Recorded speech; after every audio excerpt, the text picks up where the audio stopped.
Hello everyone and welcome to Helix Plays Games. My name is Richie and joining me this week is the return of at CyberChris 2077, Mr. Chris. I'm back like a remastered game with added DLC. Indeed, and also the chaotic neutral, Mr. Rob. Hello. So we've got a great show lined up for you this week. We'll be discussing Square Enix and Microsoft not getting along, what Koei Tecmo game do you want to see on GamePass, and Monster being the king of the frivolous lawsuit. All that and much, much more on this week's XPass.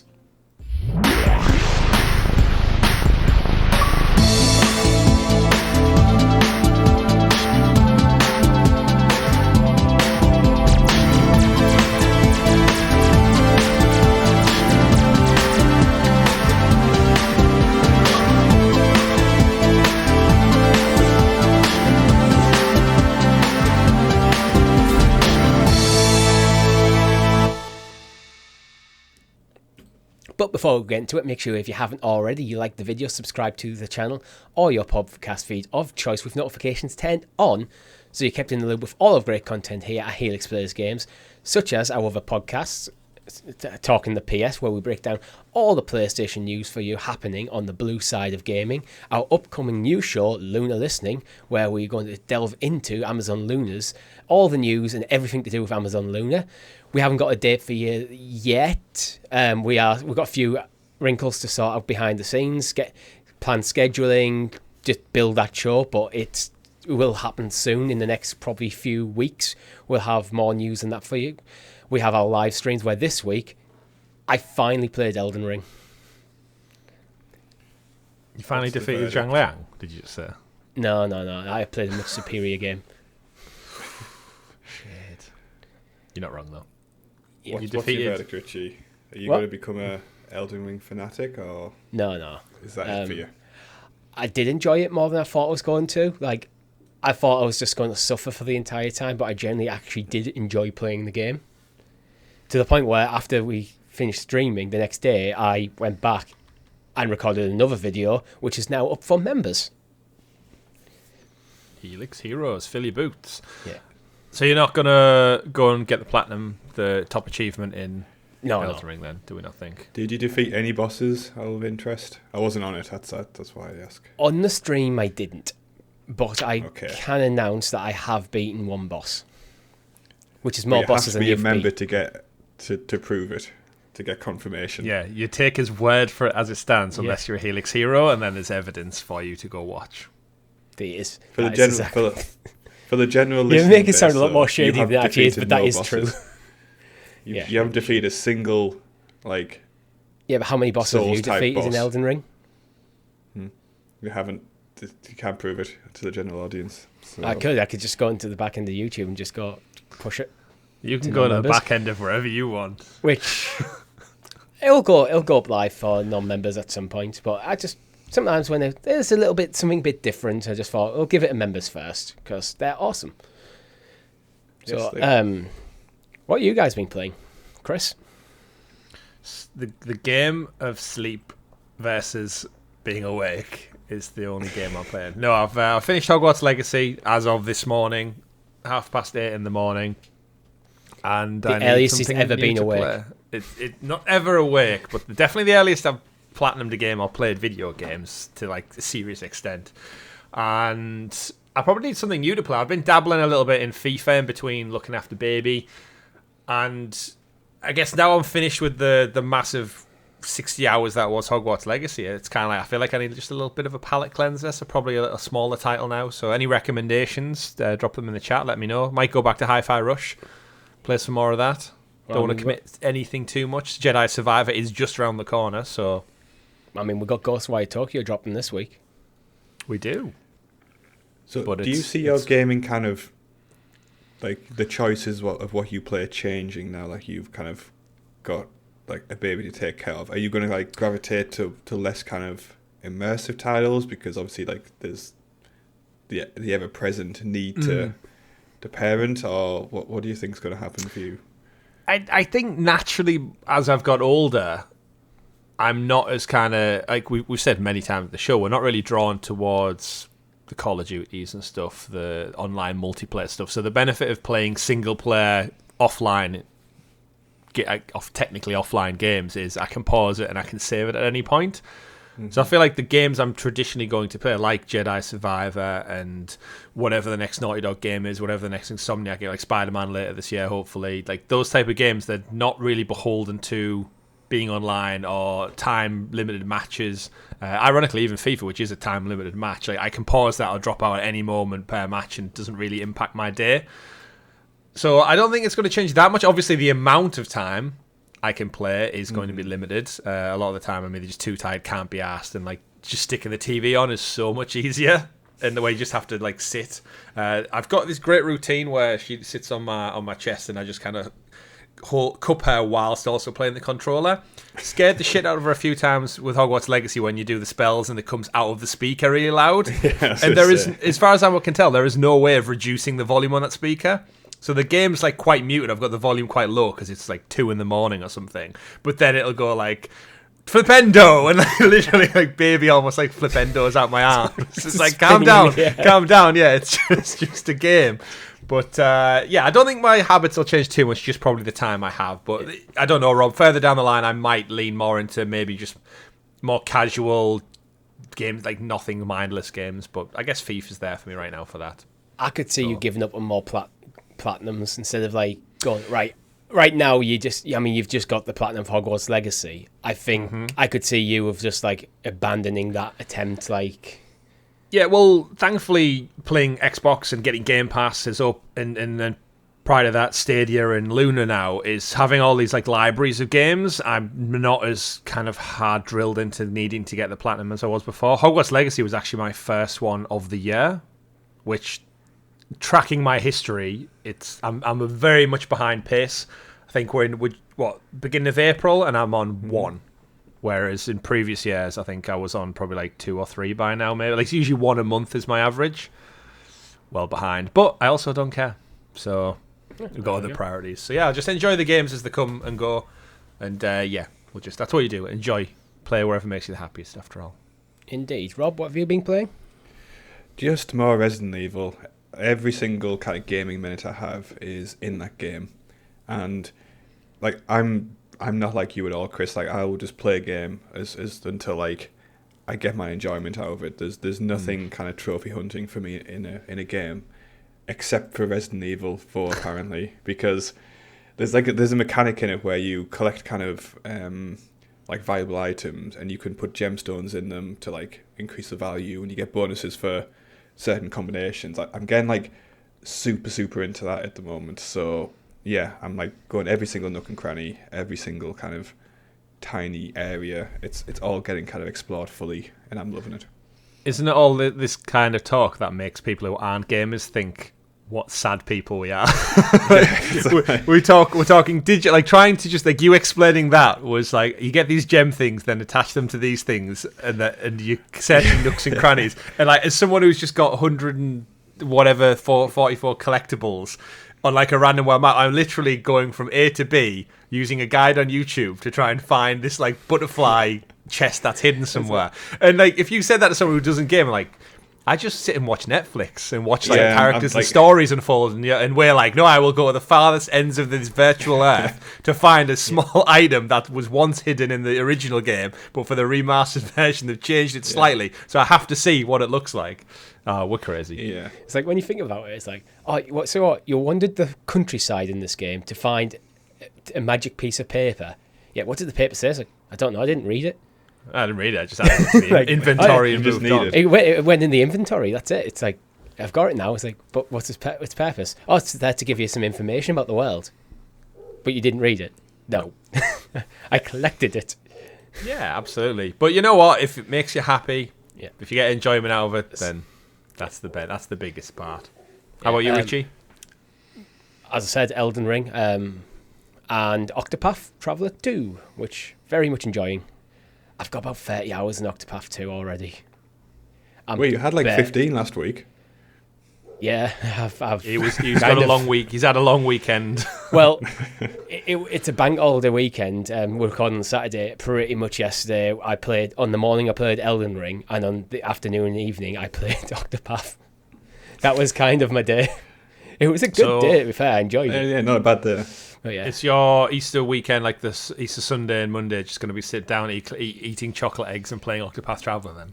I don't have any chocolate, but largely, yeah. I think I'm going to get to the gym over this weekend because I need to. Like, I decided like Friday, right? I've got a day off. I'm just going to be a slob. It's just a slob day. I'm probably basically not going to get dressed unless I need to leave the house. I'm just going to play games. But you can't do that for 4 days straight. Like, but yeah. Occasionally you need to move. You need to touch grass. You need to go out and find secret notes hidden in the real world. Yeah. Because let's face it, if you went and found like a random alley and dug around a little bit, you would probably find a random scrap of paper that also means nothing to your life, but you could keep it and put it in a drawer at home. You could put it in your real life field guide, yeah. And then you could put it on a shelf and never look at it. And people will think you're equally as crazy. Yeah. And then when you're like teenage young boys, but it was like hedge porn as opposed to anything collectible. Well, I remember, Rob, fun story when you had a paper round back in the day. You just talking about finding random pieces of paper stashed away. You literally hid about 30 papers in a bag in a forested area near my house because you couldn't be bothered to deliver them. So someone out there walking around taking the dog for a walk would have discovered 30 newspapers perfectly preserved in a plastic bag in a dodgy, shady area. For context to this, right? Like, it wasn't my usual round, and the street it was for was like the longest street in town, and the houses didn't line up. Like, it wasn't like 2, 4, 6, 8 and then 1, 3, 5, 7 on one side. It was weird, so I just dumped them all and then went home and played Tomb Raider 2. That sounds like a perfect trade-off. And do you still have this job? Yes. Yeah, I'm 3 years old. Are you still a paper boy? Funnily enough, I didn't last time. The paper man, Richie. Get it right. No, paper boy. The paper boy becomes a paper man. It's evolution.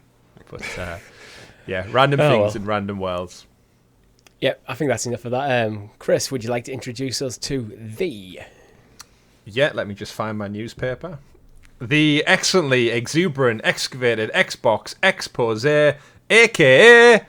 The News! The News. And as always, our news is brought to you by Helix Heroes, which you can join for as little as 99 pence, which gives you early access to some of our shows, such as me in Elden Ring, and I don't know where I was going there, my mind went blank for briefly, and custom emojis, and Rob's Undying Love. All for less than a newspaper. Yeah. I don't even know how much newspapers cost nowadays. They'll Let us know in the comments. £1. I'd reckon so, yeah. Yeah. I don't know, actually. Do you remember, did they always just used to be like 30p or something? But also, who would deliver them? Who would buy them? You don't have newsagents anymore. Yeah. That's true, actually. I never even realised that. Yeah, see? Yeah. I keep my ear close to the ground of the newspaper delivery world, just in case. Because you're just worried they're still after you. He's looking for a new gig. ID at Xbox April Showcase. Let's get into it. So there was an ID at Xbox April Showcase, brought down some indie games. So what I'm going to do is I'll read through the list of games, and we can just dive into whichever ones you feel like talking about. So we got another look at Cassette Beasts, which is dropping on PC GamePass on April the 26th. Omega Strikers is a free-to-play sports game, launches on April the 27th on Xbox. The Carters with a K, Turbocharged 2, brings its Mario Kart clone to Xbox in 2023. Another look at Coffee Talk Episode 2, which will come to Game Pass on April the 20th. Homestead Arcana gets a release date for April the 21st. Slice of Life Sim Closer the Distance is coming soon to Xbox. Semi-open fantasy FPS The Explorator comes to Xbox. Little Guardsman is revealed for Xbox. A Papers, Please inspired narrative puzzle. A new trailer for folklore adventure game Cabaret, which will be launched earlier this week. And combat presentation for The Last Case of Benedict Fox, which comes out on the 27th of April for Game Pass. And there was also an interview with the devs of Vampire Survivors, who recently won a BAFTA. So I think I'm looking most forward to Cassette Beasts. Cassette Beasts. It's like a free to play game. Well, for me anyway, on Game Pass. looks like a natural kind of successor for those kind of like beat 'em up style games that have been popular for a long time. No, wait, I've completely fucked that up. Cassette Beast is the Pokemon clone. Yeah, Richie, you're gonna have to completely cut that bit out because I got completely wrong. Which is the beat 'em up one you're looking forward to, Rob? I can't remember now. Evidently, I forgot the name of it, but never mind. No, more accurately, no. So move on to somebody else. I think Cassette Beast looks great. It looks like Pokemon with some kind of like musical nuances to it, just by the nature of it's themed along with cassettes. But it looks interesting. It looks fun. It looks colourful. It's got that kind of art style that's very reminiscent of older like DS Pokemon games. And open world adventure. Combine the two monsters using Cassette Beast's fusion system, which sounds like a way of just kind of like Digimon evolving them into two. But other than that, it's like a slim list. I know the Last Case of Benedict Fox is supposed to be really good. But other than the rest of them don't really tick any boxes for me. Great that most of them are coming to Game Pass. Coffee Talk Episode 2 and stuff. Homestead Arcana looks fun. It almost reminds me actually a little bit of Tachaya that I had a look at on the channel last month. Last month? Yeah, that's about right. But other than that, it's just a slim indie showcase for me. Nothing popping off the page as much as I'd have hoped. Yeah, how about you, Richie? I'm exactly the same. I think for me, Cassette Beast is the pick of the bunch. My main issue with Cassette Beast is I almost have this distinct feeling that if I was playing it, I'd almost be rather playing Pokemon. And I basically have access to every single Pokemon game, so it's like, I hope it does well, but it'd have to do something really special to kind of... It just wouldn't have the magic, because let's be fair, the mechanics of Pokemon aren't that complex. So it's more the magic of that world and growing up with it that kind of keeps me coming back. Where I'm not sure Cassette Beast will have that kind of same... It's hooking me the same way. It must be so hard to come up with like a new concept for turn-based RPGs now. Like, you're really enjoying Octopath, and it's just like, I'm guessing it's still 8 characters who just go on an adventure together. Pretty much, yeah. Like every character, Octopath, you have this 8 characters spread across the world. Each character has its own story. So rather than being one main story that you're telling, there's 8. Yeah. Whereas anything in this one, like Cassette Beast, it just looks... It's always going to be compared to Pokemon, but that doesn't mean it's any worse. Just look at how good like Genshin Impact's doing at the moment as well. So there's always space for them, and it looks like the most interesting out of the few for me. I do feel like I could lose my Xbox for like a month to my girlfriend with Homestead Arcana. It's kind of like it looks to me like a Harvest Moon with witches and cats and kind of crystals and shit in. So there's a big risk of me losing my Xbox for a while on that title, I'll have to say. Yeah, it's almost got like a Zelda art style as well. Yeah, it heavily inspired. It does have that kind of like Breath of the Wild era Zelda. It's like Fortnite-y kind of art style. But just, Robert, if you lose your Xbox, you could just play God of War Ragnarok. Yeah, that's a good thing about having 2 consoles. But no, actually, because then she's also just pre-ordered Jedi Survivor as well. So on PlayStation. Yeah. Oh, well. So who knows what I'm going to be losing? I might just go back to Valheim on PC. She's like, well, I'm playing Homestead Arcana and Jedi Survivor, so Rob, you're not allowed to play anything. back to Red Alert 2. You could play Cassette Beast on PC. I'm fine. Yeah. All right. Let's move on then to the Ryse. Ryse, Son of Rome. So Crytek asks about Ryse, Son of Rome gets a huge response from Xbox fans. Have either of you played Ryse, Son of Rome? I have. No. Oh, and it was pretty good. So, like, what console was it? Will it be in the Xbox One? It was an Xbox One launch title. Yeah, it was a launch title for the Xbox One, and I remember very distinctly it was one of the few launch titles that actually was out at the time. It got bundled with basically every single Xbox One as far as I I remember. It's a great little kind of combat game. graphically it was fantastic because obviously it was a step up to the Xbox One. So for its time, it was like a beautiful looking game. You always get like those launch games always have like lack a bit of depth to them because they are kind of designed to be launch titles and like the more focus on making it look very pretty rather than a great game. Yeah, like the graphics like showcases as opposed to kind of, I guess, fully fleshed out titles as lots of other games are. But like combat was fantastic in it, and obviously it looked beautiful, and by the looks of it, everyone's kind of eager to see it back in some form. Not necessarily a sequel, but a kind of a remaster or something. It's almost garnered like a cult following, and I think a lot of it was overshadowed by the disappointing launch of the Xbox One, just in general. And there's a few games that stand out. So again, my own and Richie's first Xbox was the Series S that we bought with All Access recently. So there's a lot of all the titles that I definitively remember. And when it was the PS4 and the Xbox going kind of toe to toe with their new launch kind of catalogs and what were the bells and whistles to convince gamers to buy into them, this was, as Rob said, the kind of bundle pack in. Go play this. And I remember watching footage of it, the fight scenes in the Colosseums, and thinking like, look, gladiators are cool. I'm big into kind of my Roman history, so that ticks the boxes for me. But I was always going to get a PlayStation. But with my limited funding at the time, I was always going to get a PS4.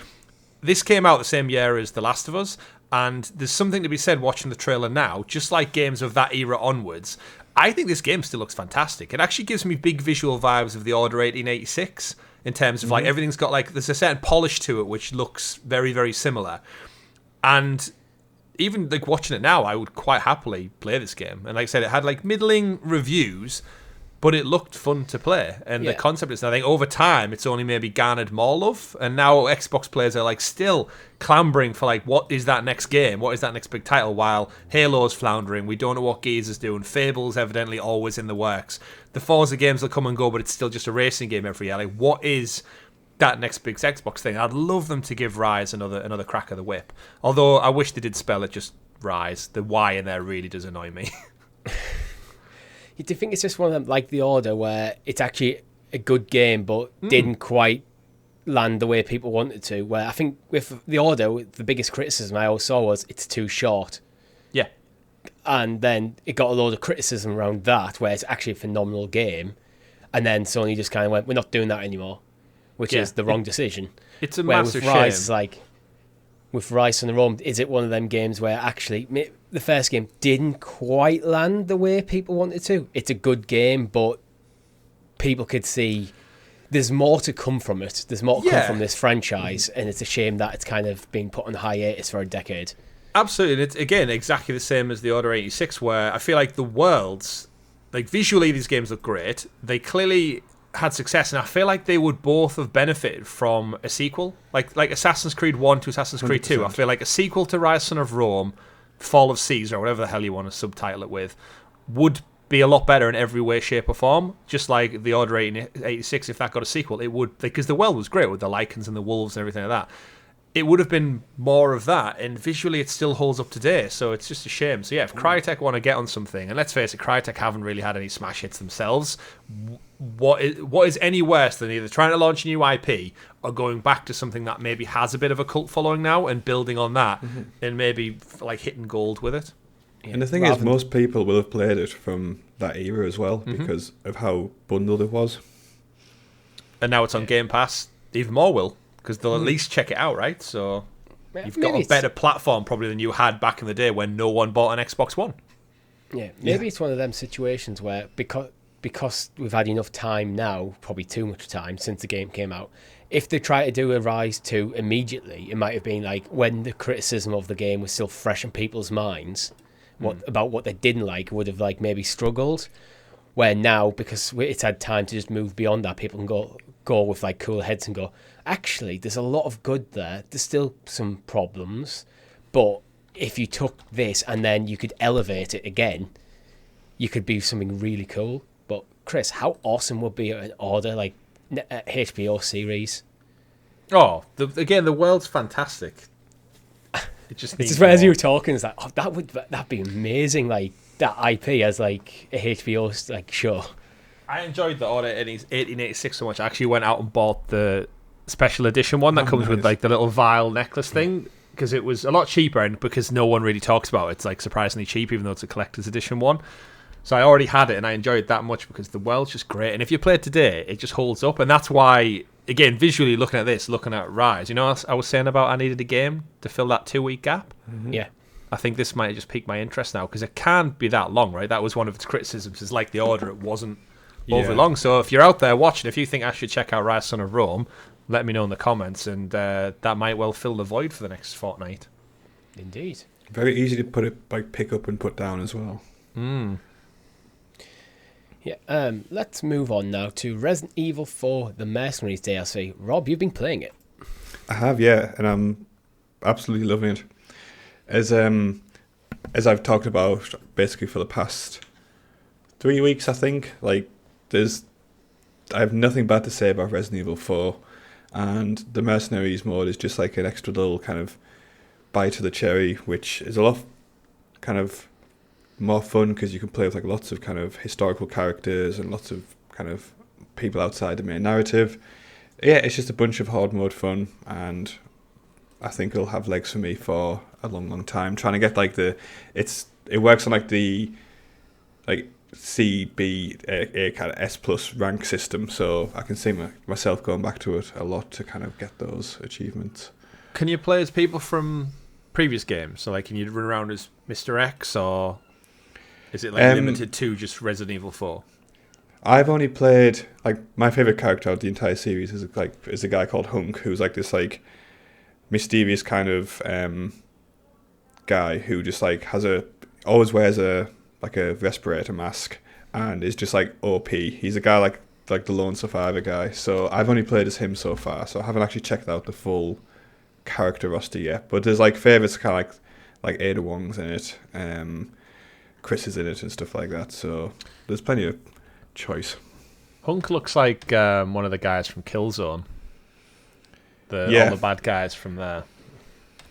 Yeah, his entire canon is like he's the only one that survives any mission. Like anytime when there's like a tactical like umbrella group that gets wiped out, he just always survives. And then there's a mode in Resident Evil 2 which is like the extreme kind of difficulty mode, where it's just him having to escape, and like you get fully kitted out with all like the weapons, and you just have to like escape like the sewer area, and that's like a really popular mode as well. Does he survive all the time because he's the only one who keeps his tactical gas mask on, and everyone else takes it off and then? No, it's just because like he's just a gigantic badass. That's the only reason. That'll help. And his inventory gets lots of additional ammo compared to Leon in Resident Evil 2 as well. Ammo is always a problem for me in those games. Have you dabbled in any of the microtransactions that have popped up in the game this week? Not really. They don't exactly like interfere with the game like significantly, and I've never been against microtransactions. I'm against like ones that break ones that break mechanics, and these ones really don't. And it's maybe I'm blinkered because I love the game so much, but I don't think they're a problem. But for me, again, I'm not against microtransactions either. I don't like them when they're quite predatory or the game intentionally breaks itself to force you into it. But if the game works fine and you're getting enough enjoyment out of it, and you don't feel like the grind is ridiculous, that you feel the need to buy stuff, then I have no real problems with them being there. Yeah, I mean, I don't like pay to win in a multiplayer competitive situation, because I think in a competitive multiplayer situation, I think it should be a level playing field. And so then it comes down to skill rather than I've unlocked the better gear with my mum's credit card, so that means I can beat you. Yeah, like for context, one of the main things that's in there is the there's like a weapon upgrade system in there. So like you'll collect money and you'll collect jewels which you can sell and stuff, and then you can upgrade your weapon to be more powerful in single player. Once you've kind of fully upgraded the weapon, there's an extra final upgrade you can do, which essentially kind of breaks a weapon in lots of ways and makes it super powerful. You can buy those tokens like as DLC, but it's single player. If you want to like break the game on your own, if you money, want to Yeah, if you want to ruin the game for yourself. Yeah, like I'm not a whatever. It's almost like that's fine. If I could have just pulled out a credit card to get past the first boss in Elden Ring. You mean like, what's the point? Yeah, but when it comes to me with microtransactions, I don't necessarily think they're evil. I don't think they should be in games aimed at children. I think microtransactions being in a game should immediately give it an 18+ rating. Yeah, like a gambling. Yeah, because then it could be it could be Peppa Pig, but if you put microtransactions in there, then the assumption is that whoever's playing this game should have the ability to buy stuff, which means they probably need to be job, which means they're an adult. Therefore, 18 rating. Yeah, if you want the Peppa Pig crackling skin, you need to pay £2.49. That went dark. That went really dark. It doesn't bother me. Microtransactions being added. I think they're getting a bit of flack because it was added after the fact. So the game came out, got reviewed, everyone played through it, enjoyed it. 10 out of 10s, Game of the Year nominations, and then they add them in later. Again, they're not really that bad because they don't impact the whole game. But I think it's adding content that impacts the gameplay after the game's been reviewed is kind of like a sneaky practice, but I think to us as average gamers and consumers, like you said, I don't need it and it's there if I want it. So if they haven't changed the way the game plays and they've just added something else, then I don't see the problem there, because the game that was reviewed still exists. Yeah, I think the trouble is that there's no room for nuance in the transactions debate. Like with gamers, is that it's like microtransactions bad, and then like if any hint of microtransactions comes out, like you've got some very, very loud corner of the internet screeching about it. This is one of the advantages of podcasting. It gives you a bit more room rather than say Twitter to actually go into the nuance and explain talk about things in detail, and not you got 20 characters to summarize your views, which people will misinterpret. Yeah. It's the Assassin's Creed games got them like Origins and all this kind of stuff for buying your packs. But like I got the Platinum and all those games, and even though the options were to buy Ubisoft points, spend them on or Animus points, whatever they're called, and like rank up quicker, I finished that game without ever feeling the need to go do it. I think if it gets predatory to a point where the grind is so painful that it's almost like funneling you towards buying like XP boosters and stuff, or Top Gear, then yes. But I think if you can finish the game regardless of that, and then you just want to maybe treat yourself to like a unicorn outfit or something, then knock yourself out. But I think it is over-exaggerating. You're totally right, Rob, when as soon as the word microtransaction comes into it, you default to the worst ever. Similar to like Battlefront 2 and Shadow of War, both got heavily criticised for their microtransactions. And again, finished both those games, didn't spend a penny more than just buying the game, but they have such this negative impact on them because of by proxy of that word microtransaction. And unfortunately, probably killed the franchises because we haven't seen it follow up to either of those. No. They're both fantastic, so who knows? Who knows indeed. Moving on now, apparently everything's not happy between Square and Xbox. So Windows Central Editor, Jez Corden, has penned an article, which, quoting from it, increasingly I've been hearing rumours that there is something fundamentally wrong with the relationship between Microsoft and Square Enix. Which, okay. And for a bit of context, like I'm currently playing Octopath Traveler 2. I am playing it on the Switch. That is not on Xbox, but is on PlayStation, despite Octopath Traveler 1 being on Xbox. And recently being pulled from GamePass, actually. And it was on Google Stadia. It was indeed. Which is so random that it was there and not there. But this has kind of been going on for a while, hasn't it? This odd, like Square Enix selling half their properties off to Embracer Group and the studios, and then they close certain things down. They're never happy with their investor reports on how games are sold. Like, look at Forspoken. It was always destined to be a bad experience. And then they make exclusive deals with PlayStation all the time, but then they go and bring certain remasters and remakes over to Xbox. It just seems like they can't... It's almost like they have a mood swing. Every other game or every other IP or property, they're like, yeah, okay, we're totally down to play ball. And then another month later, they're like, now we hate you. Fuck off. Like we don't want anything to do with you. And it's just like, is this down to them? Like, we keep speculating that they're about to be bought and they're not going to make deals that go maybe beyond a potential Sony acquisition or potentially a different acquisition. we will never know really until like the dice lands. But so, do you think it's odd that any like problems in the relationship between Square and Xbox are down to because like Square keeps giving exclusivity deals to Sony, or do you think they're giving exclusivity deals to Sony because of the relationship? Like, I'm trying to figure out which is kind of the cause and which one's the effect. It's almost weird because it's like Square Enix are dating two people at the same time, and they don't want the other one to find out about them, but they all have the suspicions, and there's this weird thing where, why are they so picky and choosy? Because surely one of them offers money, and then one of them goes, yeah, we'll port the game, or we'll market the game, but I just think Square is so heavily in Sony's camp, and they have been for years at this point. I'm just surprised anything shows up on Xbox. And then they've still got an on-and-off relationship with Nintendo as well, so like... Yeah. It's so weird. I don't understand as a business why they wouldn't just play ball with it. But I don't know who's to blame necessarily. But we've said time and time again, like Xbox has been starved of JRPGs and this kind of content for some time. And we thought they were starting to mend bridges, but seemingly from what Jez and some of the Microsoft inner circle people are hearing, that it might not be all cozy still. Yeah, I guess it's just how dominant like PlayStation is in like especially Japan, but like other kind of Southeast Asia markets, isn't it? Like, it's not as important for like a company so kind of embedded in that culture to pander to Microsoft. So, you know, whereas like a lot of different kind of publishers need to like kind of play that balance a bit. I don't think Square Enix in their head needed to as much.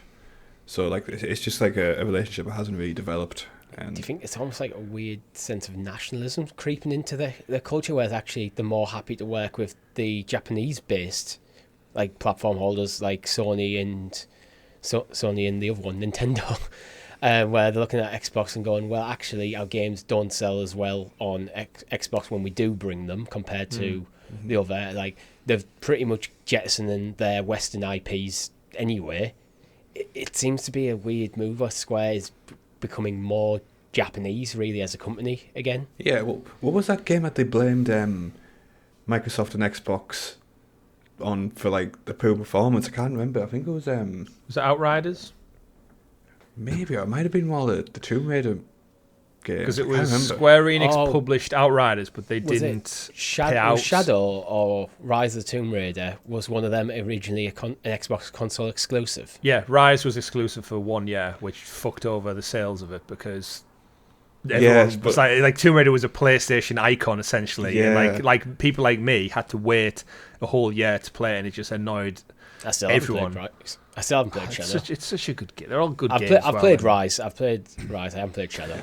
But I mean, it's interesting, like looking at it from our point of view, like quite neutral, being from the UK. But there could be something nationalistic about it as well. Where, like, let's face it, like Microsoft would rather trade with someone like Google, you would imagine, or Apple, than Tencent.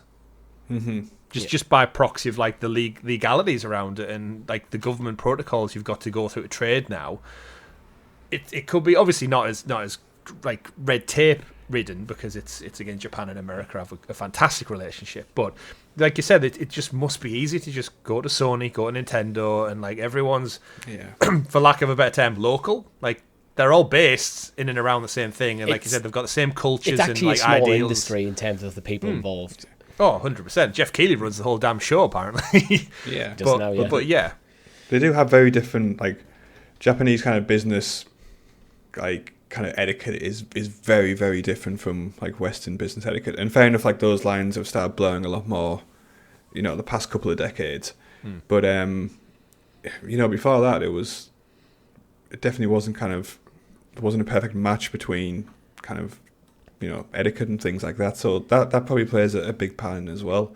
I can't remember who it was, but there was an American guy brought in to like overhaul one of the Japanese car manufacturers. And he started doing things like the Western way, and like immediately started getting death threats and stuff. Like, it is two very different ways of kind of running companies and managing relationships and stuff like that. I mean, they need to basically hash it out and get it fixed, because it benefits both companies that it's on Xbox. The reality is, though, I really do just suspect that Square Enix is still primed for sale at some point, and I don't know whether the Activision deal goes through and then this follows shortly after. I think the only thing that might be holding up any like Sony buy-in Square Enix is Nintendo. Potentially, yeah. It's one of them I couldn't see like Nintendo would have serious issues with Sony buying Square Enix. So I wouldn't be surprised if behind closed doors, like Sony and Nintendo sat down and went, neither of us will buy Square Enix.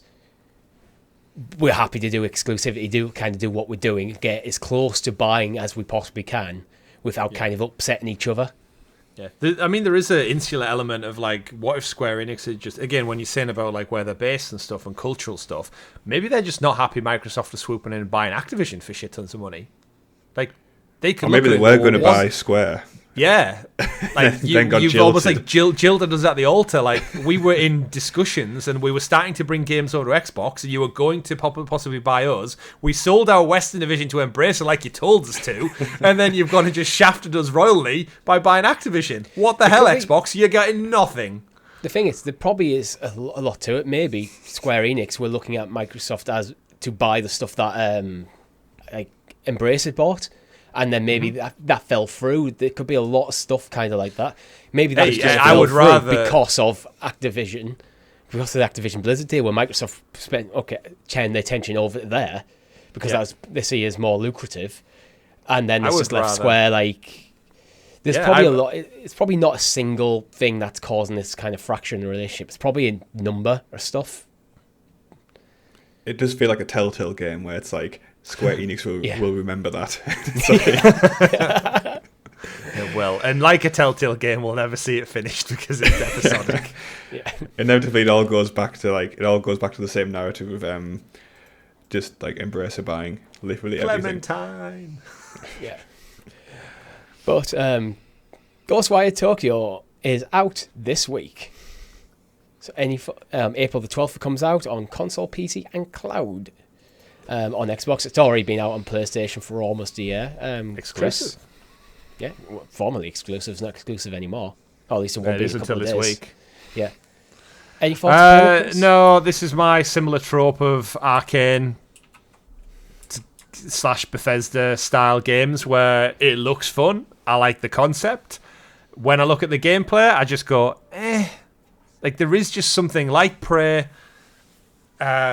Like Deathloop, it just doesn't do. There's something that's not ticking a box for me where I don't even want to check. Like, if we look at like something similar that's came out recently, we looked at Atomic Heart. Atomic Heart was like, oh yeah, that looks awesome. It's a first-person shooter, crazy world, action adventure, looks fun. This is the exact same premise, and I just look at it and go, no. It's so weird how some games just artistically or creatively just get you straight away, get the hooks in, and others you just fob off. And I don't know, it just does not do anything for me. Yeah, so this is it's developed by, make sure I get it right this time. This is developed by Tango Gameworks and it's published by Bethesda. Japanese studio as well, Tango Gameworks. Just off what we were saying with Square Enix, it's Microsoft's only Japanese studio. Yeah. Just as a side note. I'm kind of with you. There's something about games like that are currently being published by ZeniMax and Bethesda and that kind of grouping of publishers that they always look like good games. But I always get the impression that I'd enjoy it for an evening, but then I'd probably not go back. So that's why I've just kind of never, like, digging into them. So I don't know what it is about, like, I played Deathloop for one evening, and then went, okay, it's fine, it's good, I enjoyed what I played, but, you know, in a game, you just don't have that drive to come back, and... I don't know what it is. Maybe I think we're probably prejudging it, but I don't know. There's something about it that it's not drawing me in. There is that visual thing I was saying. So I've just checked the Void engine, which Ghostwire Tokyo's made in. It's the same engine they make Deathloop and Dishonored in. So maybe I just don't like this engine. There's something about it that I think being spoiled on PlayStation first party games, it just doesn't hold up to something that my brain is looking for. Because it is weird that every one of these I look at alongside the Fallout and the Skyrims, I just go, weird. I'm the same. Like, it just doesn't seem to have a strong narrative for me to kind of jump into, which is probably completely unfair. Yeah. But it feels like the sort of game I would have loved in the Xbox 360 era. Yeah.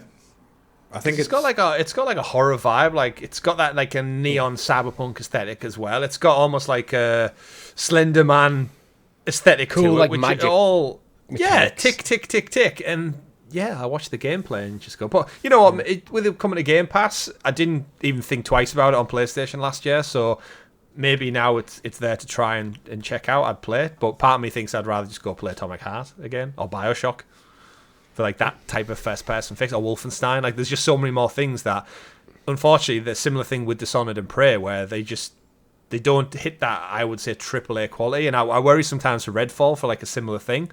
It's just that little bar below where I set my expectations now, and it doesn't.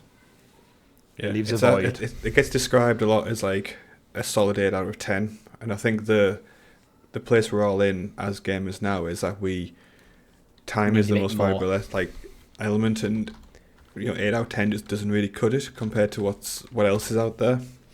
I'd say Hogwarts Legacy is probably an 8 out of 10 with like come out the other side of it. However, it does have the Harry Potter IP, which is what elevates it, in my opinion, to a 9. Mm-hmm. Where if you remove that IP, then, which is effectively what we're kind of talking about here, Ghostwire Tokyo doesn't really have that IP to kind of draw you in. Hogwarts Legacy would fall down mechanically to probably a low 8. Yeah, that's fair. Yeah, But then that comes back to the great thing with Game Pass is you can try it.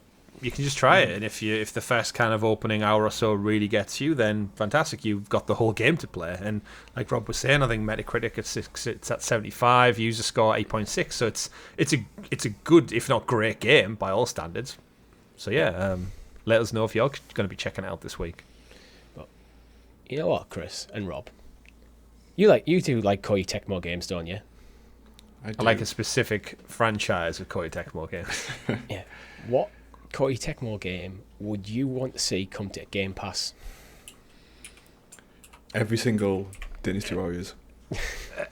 And Empires and Samurai Warriors. And they do a Gundam one as well, like a Gundam Warriors or something. Was it Gundam Warriors or Dynasty Warriors Gundam or something? It's basically any IP, apply it to the Dynasty Warriors skin, and you could like take the Ninja Turtles and apply them to Dynasty Warriors, and I would quite happily run around as those four in Shredder and just hack and slash at random enemies, and then occasionally face Bebop or someone as a solo boss fight, and then set it in New York, and you're no winner already. So just the whole library, just make a deal with them. You're not getting Square Enix, Microsoft, so just hash out a deal with Koei Tecmo, bring them across as well. Yeah. So Koei Tecmo are like the most kind of like most guarded custodians of their titles, are they? Like they'll like they don't care too much. They'll do it, yeah. You wouldn't get Neo or anything because they're PlayStation exclusives from Team Ninja, but I think everything else is up for grabs. So just again, flesh out that library with some great kind of AA titles. Well, Neo 2 wasn't published by PlayStation. It was published by Koei Tecmo and developed by Team Ninja, so that could come across. If it wasn't a timed exclusive, depending on what the deal was specifically, then yeah. Yeah, so Neo, I wouldn't take Neo off the table in terms of, like, because this has come about from a new Warlong Focus survey. It's one of the questions, and so I wouldn't be surprised if something like Neo could make its way across. But I think the biggest answer is definitely like the Dynasty Warriors franchise. Yeah, I don't know how problematic it would be to bring the Dead or Alive franchise to Game Pass, considering like the physics mechanics in those games. It's smut. Yeah, yeah. I feel like that's a problematic franchise. Dead or Alive is one of them franchises where it keeps going, but it probably should be cancelled in this day and age. But it's almost doing, I think it's in a weird way, it's almost doing like the South Park thing where it's kind of got this level of immunity because everyone knows what it is. Yeah. And because everyone knows what it is, everyone just kind of goes, well, that's what Dead or Alive is. If it was a new franchise, it would not stand, but because it's existing, it just seems to be able to get a pass. Yeah, it's your problematic granddad who has certain set in stone principles which don't move with the times. Is that what you call them, Rob? They're definitely not set in stone, the principles of some of these characters. Oh yeah. Well, that's Koei Tecmo. Sorry, just. Let's move on. Shall we have a bit of a rant about Monster to wrap up the show? Don't say that word, otherwise we might be sued. I know we just got copyright claimed 9 times for that, Richie. Thanks. Yeah, I mean, we're more likely to get cancelled for talking about this story than Koei Tecmo is for producing Dead or Alive. Good luck trying to cancel us on a free platform who don't take any wage or anything. Yeah. We just start up again. Yeah. So this is the news story that Monster Energy Drink, let's be fair, they're being a bunch of dickheads. Like, yes, Chris is holding up a can of Monster for audio listeners. I had one during recording of Talking to PS. So it hasn't changed our buying habits, the fact that they seemingly want to own the word monster. And they're willing to sue anyone who they can, including everyone from indie developers to Nintendo. They tried to sue the Pokemon company for using the word monster. And Capcom as well. Yeah. Like luckily, like from what I'm reading, like they've all been throughout. But this just seems like they've got, like kind of ChatGPT is like the big kind of news item at the moment. It feels like they have like a flawed AI system, which is like automatically submitting kind of lawsuits for any kind of time it recognizes the word monster out in the ether, and it's just a weird one. Do you think it's a marketing thing? I mean, potentially, because it does generate stories. Like, Monster's obviously quite associated with gaming. It's one of those things you see on the adverts. It's like gamer juice, isn't it? Everyone who drinks Monster's a gamer, hardcore, stays up late at night. Ugh. But the reality is, it's a brand trying to sue brands for using the term monster, which is a word that's existed for hundreds of years, and somehow, because they stick it on a can of sugary juice, they just think, because if you recall, Richie, Immortals Phoenix Rising, before that was previously known as Gods and Monsters, and the name got changed, and Ubisoft said it was down to a change of direction or something, but at the same time there was loads of rumours it was Monster Energy Drink suing them. So they thought, rather than go through that, we'll just change it. But Monster's a word that's been used synonymous. Like, it's just a common practice word. It's not a brand that you can copyright. In all fairness, it's a word. It's just when you look into the detail of it, like, so they're trying to sue Glowstick, the developer, because their game Dark Deception Monsters and Mortals can somehow be confused with an energy drink.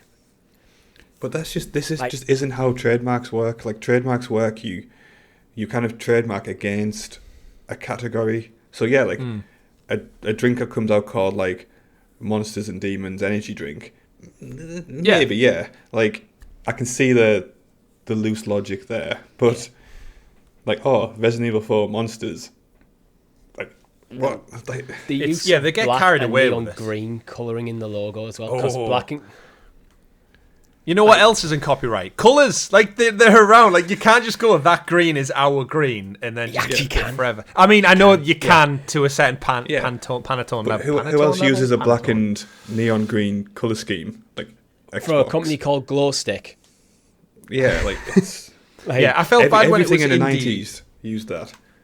When it was an indie company, I felt really bad for them. And then as the article unfolded as the week went on and they decided to go for like even bigger companies, I thought, you're just getting stupid now, because they went for the Pokemon company. My guess is for the term Pocket Monsters. Yeah. Except for Pokemon predates Monster Energy Drink by like a decade, right? If not more. So how can you retrospectively sue something that existed before your brand? You idiots.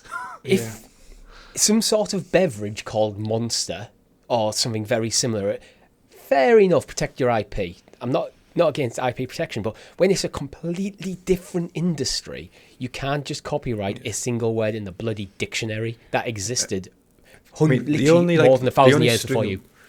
The only string of logic that kind of I can think of is that, like, in trademark law, like, you have to be, like, if you aren't seen to be protecting your, like, kind of trademark or copyright, like, eventually it will expire.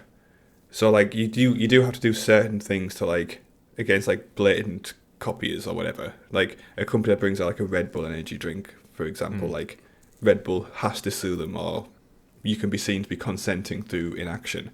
Pink Moose energy drink. But that comes back to operating in the same field. Yeah, but I don't know what kind of like cereal box like law degree person is like thinking they need to do this type of shit to fulfill that. Like, copyright's so funny.